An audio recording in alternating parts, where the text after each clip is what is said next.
This week's question is it superstitious to see God present in nature around us, in the birds of the sky, or in the beasts of the field, in a beautiful sunset, or in the waves rolling in on the beach at night?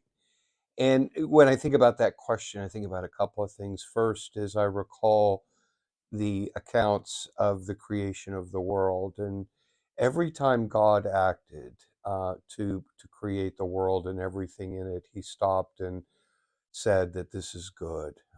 The writer of the Book of Wisdom put it a slightly different way when he said, "Oh God, you love all things that are, because what you did not love, you would not have fashioned."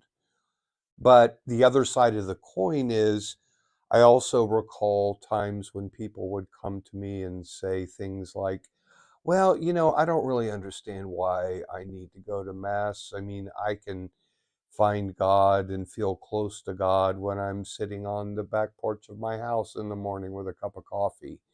And so it's important to recognize that God uses many things to draw our minds and our hearts to Him, to remind Him of His power, but also to remind us of His mercy and of His love. And anything that accomplishes that for us is a good thing.